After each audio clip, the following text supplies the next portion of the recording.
Ave María Purísima, sin pecado concebido, María Santísima. en el nombre del Padre, del Hijo y del Espíritu Santo. Amén. Buscando, amados hermanos y hermanas, entre mis archivos, encontré una hermosa reflexión o meditación de un gran sacerdote, Francisco Fernández Carvajal. Y, amados hermanos y hermanas, quiero compartir con ustedes esta hermosa reflexión donde se habla de la existencia y actuación del diablo en el mundo. Les recuerdo que estamos en tiempo de Cuaresma. Estamos en el tiempo de Cuaresma y esta semana es primera semana de Cuaresma. Hoy lunes, primer lunes de la semana de Cuaresma. Dice este padre que el diablo existe y actúa en las personas y en la sociedad. Su actividad es misteriosa, pero real y eficaz. No es una mentira, no es un engaño, no es una suposición. Como todos los santos padres de la iglesia lo dijeron antiguamente, y así también lo dice este sacerdote, y muchos que van defendiendo la verdadera fe católica y apostólica, el demonio es una realidad. ¿Quién es el demonio? Pero también nos habla de que su poder es limitado. Su poder es limitado. La necesidad que todos nosotros, fieles cristianos, tenemos de la ayuda divina para vencer ¿a quién? Al demonio. Jesucristo es el vencedor del demonio, y eso lo veíamos precisamente en el Evangelio en el día de ayer, cuando se hablaba de Jesús, que después del bautismo, de su bautismo, se había retirado al desierto, y allí había estado 40 días y 40 noches en ayuno, en oración. Confianza entonces en el Señor. Y medios que hemos de utilizar para sacar al demonio de nuestras vidas, de nuestras casas. Y un medio de eso muy importante, que no ha de faltar en nuestras casas, es el agua bendita. Muy importante el agua bendita para tener allá en nuestros hogares. Decía el texto sagrado en el día de ayer que de nuevo lo llevó el demonio a un monte muy alto, a quien a Jesús. Entonces respondió Jesús al final de las tentaciones: apártate, Satanás. Eso lo leíamos en el Evangelio del día de ayer. Amados hermanos y hermanas, el diablo existe. La Sagrada Escritura habla de él desde el primero hasta el último libro revelado. Desde el libro del Génesis hasta el último libro de la Biblia, que es el libro del Apocalipsis.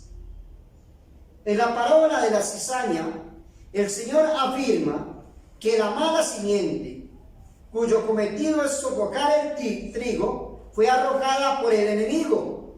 En la parábola del sembrador, viene el maligno y arrebata lo que se había sembrado.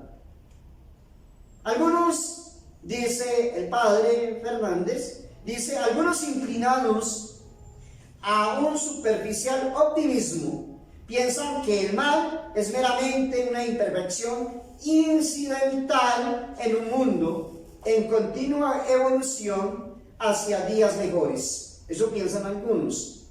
Sin embargo, la historia del hombre ha padecido la influencia del diablo. Hay rasgos presentes en nuestros días de una intensa malicia que no se explican por la sola actuación humana. Detrás de eso hay alguien, y ese alguien es el demonio. El demonio, en formas muy diversas, causa estragos en la humanidad. Sin duda, a través de toda la historia humana existe una dura batalla contra el poder de las tinieblas, que, iniciada en los orígenes del mundo, durará, como dice el Señor, hasta el día final. Eso lo vemos allí en el libro del Génesis, en los primeros capítulos, cuando la serpiente se le aparece a Eva.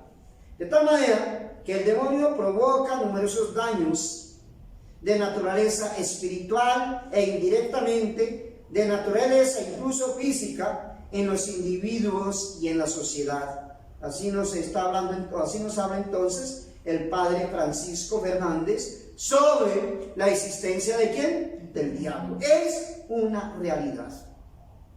La actuación del demonio, continúa diciendo, es misteriosa, real y eficaz. Desde los primeros siglos, los cristianos tuvieron conciencia de esa actividad diabólica.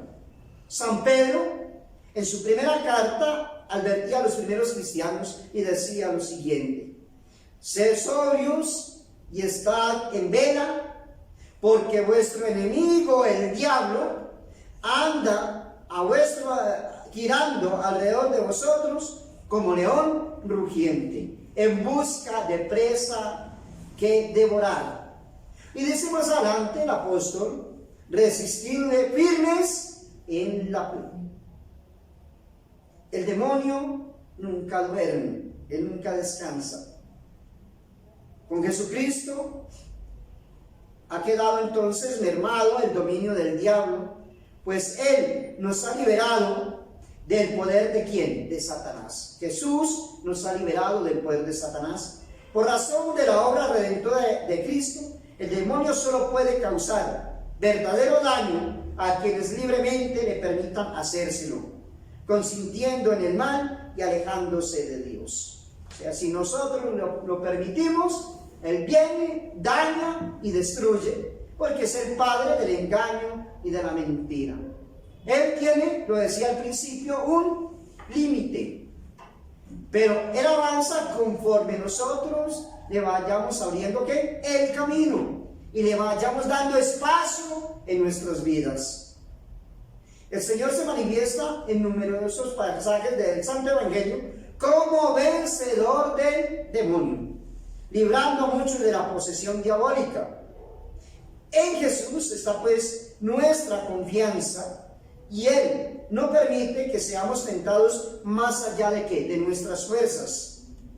El demonio tratará de seducir y apartar el espíritu humano para que viole los preceptos de Dios, oscureciendo poco a poco el corazón de aquellos que tratan de servirle con el propósito de que olviden al verdadero Dios, sirviéndole a Él como si fuera el verdadero Dios. Ese es el propósito de Satanás, y esto siempre lo hace, de mil modos diferentes.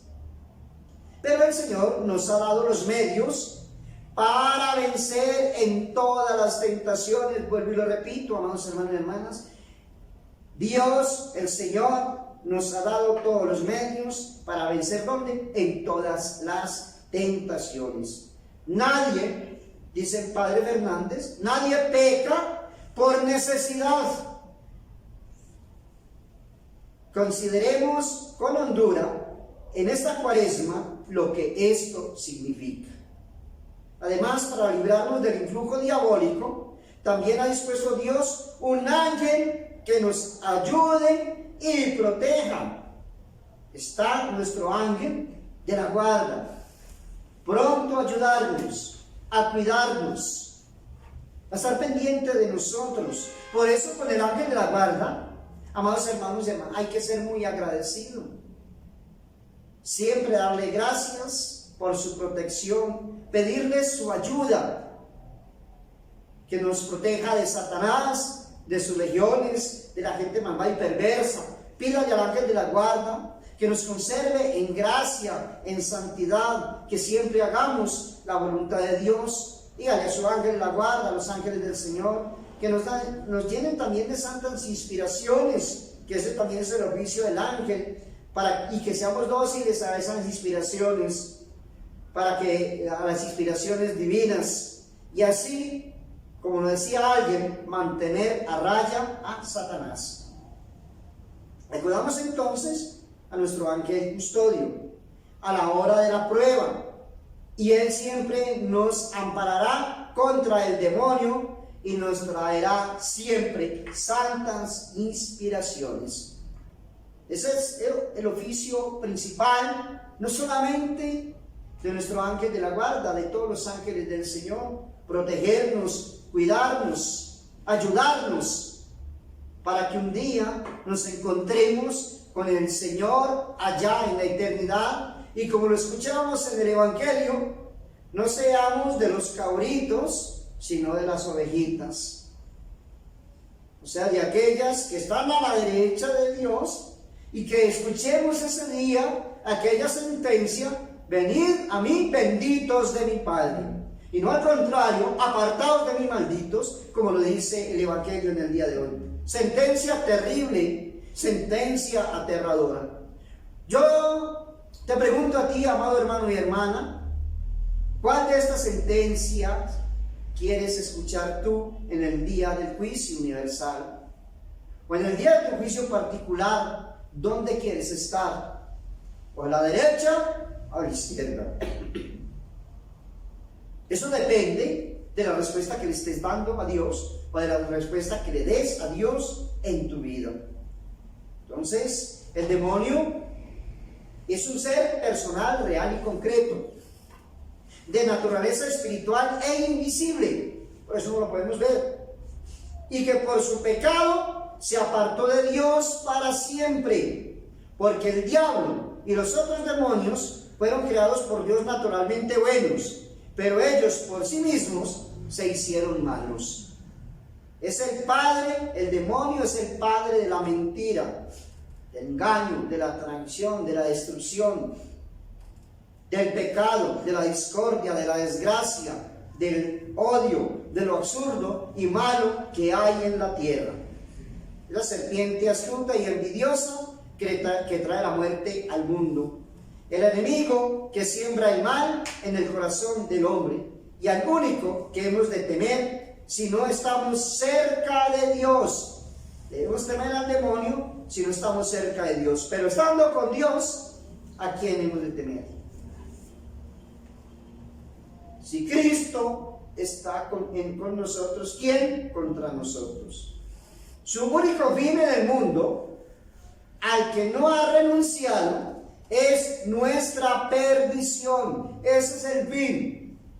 Ese es el objetivo de Satanás, la perdición de todos nosotros, y estamos permitiendo entonces que él cumpla con su cometido. Viene a perdernos, viene a destruirnos, a crear el caos, y lo estamos viviendo. Y cada día intentará llevar a cabo este fin a través de los medios que tenga a su alcance. Todo empezó con el rechazo de Dios y su reino, usurpando sus derechos soberanos y tratando de trastocar la economía de la salvación y el ordenamiento mismo de toda la creación. Un reflejo de esta actitud se encuentra en las palabras del tentador a nuestros primeros padres. Les dijo: seréis como dioses. Así, el espíritu maligno trata de trasplantar en el hombre la actitud de rivalidad, de insubordinación a Dios y de oposición a Dios, que ha venido a convertirse en la motivación de toda su existencia. Y ese es el ataque que siempre ha sufrido el cristiano y que estamos sufriendo en la actualidad. El demonio es el primer causante del mal y de los desconciertos y rupturas que se producen en las familias y en la sociedad. Supongamos, por ejemplo, dice el padre Fernández, en esta reflexión, tomando un ejemplo del cardenal Newman, que sobre las calles de una populosa ciudad cayera de repente la oscuridad. Podéis imaginar, sin que yo os lo cuente, el ruido y el clamor que se produciría. Transeúntes, carruajes, coches, caballos, todos se hallarían mezclados. Así es el estado del mundo. El espíritu maligno que actúa sobre los hijos de la incredulidad, el Dios de este mundo, como dice San Pablo, ha cegado los ojos de los que no creen, y aquí que se hallan forzados a reñir y discutir porque han perdido su camino, y disputan unos con otros diciendo, uno esto y otro aquello, porque no ven. En sus tentaciones, el demonio utiliza el engaño, ya que solo puede presentar bienes falsos y una felicidad ficticia, que se torna siempre soledad y amargura. Fuera de Dios no existen, no puede existir ni el bien ni la felicidad verdaderos. Vuelvo y lo repito, amados hermanos, fuera de Dios no existen, no pueden existir ni el bien ni la felicidad verdaderos. Fuera de Dios solo hay oscuridad, fuera de Dios hay vacío y la mayor de las tristezas. Pero el poder del demonio es limitado y también él está bajo el dominio y la soberanía de Dios, que es el único Señor del universo. Aunque él se proponga que es el dueño y Señor, el Señor es Dios. El demonio tampoco el ángel nos llega a penetrar en nuestra intimidad si nosotros no queremos. Los espíritus inmundos no pueden conocer la naturaleza de nuestros pensamientos. Únicamente les es dado columbrarlos merced a indicios sensibles, o bien examinando nuestras disposiciones, nuestras palabras o las cosas hacia las cuales advierten una propensión por nuestra parte. En cambio, lo que no hemos exteriorizado y permanece oculto en nuestras almas, al demonio le es totalmente inaccesible. Incluso los mismos pensamientos que ellos nos sugieren, la acogida que les damos, la reacción que causan en nosotros, todo esto no lo conocen por la misma esencia del alma, sino en todo caso por los movimientos y manifestaciones externas. El demonio, amados hermanos y hermanas, no puede violentar nuestra libertad para inclinarla hacia el mal. Es un hecho cierto que el demonio no puede seducir a nadie, sino es aquel que libremente le presta consentimiento de su voluntad. El santo cura de Ars, amados hermanos y hermanas, dice que el demonio es un gran perro encadenado que acosa, que mete mucho ruido, pero que solamente muerde a quienes se le acercan demasiado. Con todo, ningún poder humano puede compararse con el suyo. Poderoso es el diablo, y solo el poder divino lo puede vencer, y tan solo la luz divina puede desenmascarar sus artimañas. El alma que venza la potencia del demonio no lo podrá conseguir si no es por la oración, por la penitencia, por el ayuno.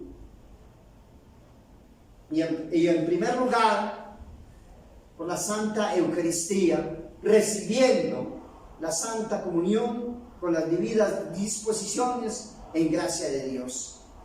Entonces, no podrá conseguir sin oración, ni podrá entender sus engaños sin la mortificación y sin la humildad.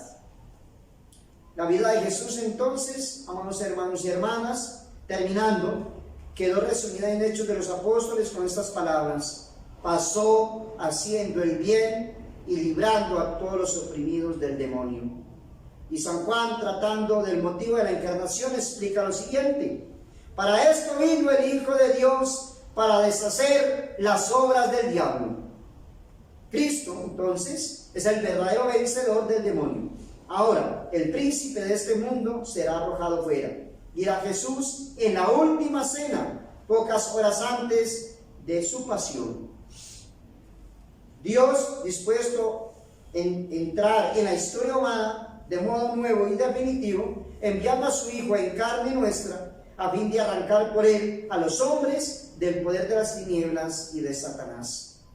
Amados hermanos y hermanas, el demonio, no obstante, continúa detentando cierto poder sobre el mundo en la medida en que los hombres rechazan los frutos de la redención. Tiene dominio sobre aquellos que de una forma u otra se entregan voluntariamente a él, prefiriendo el reino de las tinieblas al reino de la gracia. Por eso no debe extrañarnos el ver en tantas ocasiones triunfar aquel mal y quedar lesionada la justicia, porque es el hombre que se está entregando a él. Amado hermano y hermana, que esta reflexión, esta meditación y predicación nos ayude a entender esta gran realidad, y pues con la meditación de la palabra de Dios en este día, con la ayuda de María Santísima, de los santos y de los ángeles, seamos fieles al Señor en el cumplimiento de sus mandamientos, de sus divinas disposiciones. Dejemos que sea el Señor el que reine en nuestras vidas. Seamos dóciles a lo que el Señor nos enseña en su santa palabra. Y así, de esta manera, saquemos al demonio de nuestras vidas. Les decía, muy importante al comienzo, el agua bendita. Tenga usted agua bendita en su casa, procure todos los días. Ojo con esto, que muchas personas dicen, hacer una limpieza. No es limpieza. Ojo con esos términos. Eso viene de allá, de los brujos que te enseñan esas cosas. Para un cristiano católico, rociar agua bendita y utilizar los sacramentales es pedir la bendición de Dios. Y cuando tú rocias agua bendita en tu casa, estás pidiendo la bendición de Dios en tu casa, para ti y para tu familia. Que sea el Espíritu de Dios que se mueva en esa casa, en ese hogar y en ese negocio. Cuando te unges con el aceite bendito, estás pidiendo que Dios te bendiga, que Dios te proteja, que Dios te libre de todo mal y peligro. Que en ese momento, cuando utilizas estos sacramentales, sientes esa necesidad o de la salud, del bienestar o de la prosperidad que solamente te puede dar Dios. Confía en Él y arregla tu vida conforme a lo que Dios te ha enseñado. Porque de nada nos sirven los sacramentales si en nosotros no se opera un cambio, una conversión. Ave María Purísima, sin pecado concebido, María Santísima. En el nombre del Padre, del Hijo y del Espíritu Santo. Amén.